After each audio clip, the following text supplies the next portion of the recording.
G'day, welcome back to the channel and welcome to another Net Zero Quickie. In this one we're going to look at two aspects of the finance industry which is turning its back on net zero.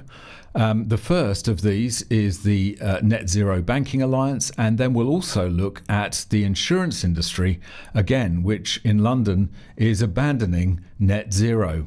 UN's Net Zero Banking Alliance pauses activities, announces transition vote.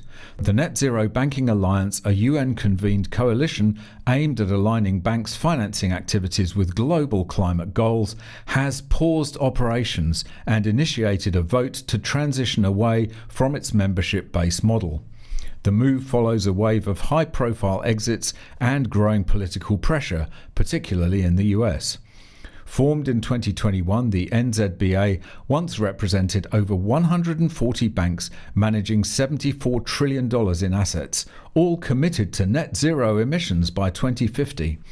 Members had pledged to align both lending and capital markets activities with the Paris Agreement, but mounting political backlash, especially from US Republican lawmakers, challenged those commitments. Critics warned that participation in climate-focused alliances could invite legal scrutiny and jeopardize public contracts. The alliance began unraveling in late 2024, starting with Goldman Sachs and followed swiftly by other Wall Street giants. I mean, this is scandalous, really, the fact that banks would withdraw or withhold services if it didn't meet certain climate goals or it wasn't environmentally friendly enough. And in London, the insurance market similarly was going down that same path of trying not to insure companies or organisations that didn't meet the climate goals. It's incredibly prejudicial to business. And it means that the finance industry is getting way too involved in what is essentially a political decision. But now Lloyd's, as the headline reads, Lloyds of London reverses net zero ban. Insurers no longer have to meet targets designed to curb support for polluting projects. The new boss of Lloyds of London has scrapped the insurance market's net zero policies amid a backlash led by Donald Trump against pro-green financing. Patrick Tiernan, who took over as chief executive this summer, said insurers who operate at Lloyd's will no longer be expected to hit targets, requiring them to stop insuring the most polluting fossil fuel projects within the next 5 years. Instead, Mr. Tiernan said its members will only be expected to operate in line with the laws of countries they operate in, meaning they will not be expected to meet the pledges that were outlined in 2021 by John Neal, the former Lloyd's chief. Lloyd's is a centuries-old insurance market where large corporations purchase insurance. As such, many of the world's largest oil and gas giants use it to insure against loss and damage to their fossil fuel projects, putting Lloyd's in the crosshairs of environmental campaigners who say it facilitates climate change. Mr. Tiernan said, "It is important that Lloyd's remains apolitical. The 2050 targets are government targets.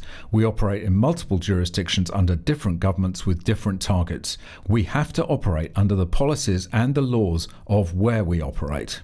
Well, this is draconian. It's Orwellian that banking and insurance services might be denied to organisations or even individuals who do not tick the right social credit boxes with regard to climate action or carbon emissions. Gets closer and closer to the Chinese Communist Party every day, this climate alarmism. So it's good to see that not only the Net Zero Banking Alliance is collapsing, but also that Lloyd's has made the absolutely correct decision to butt out of politics and just provide insurance to those that need it. All right, that's it for this one. Thanks very much for watching. Really hope you enjoyed it. See you in the next one. Bye for now.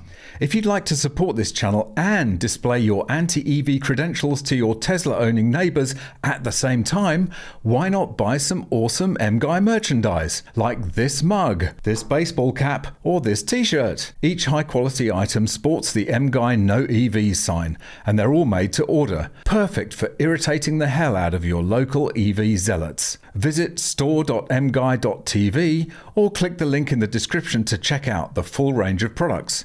And of course, you can always just buy me a coffee. Click the link in the description or scan the QR code on screen. Thanks very much for watching. Really hope you enjoyed it. If you've got any tips or stories, go there. If you'd like to watch another video, go there. If you'd like to buy me a coffee, go there. And please subscribe to the channel.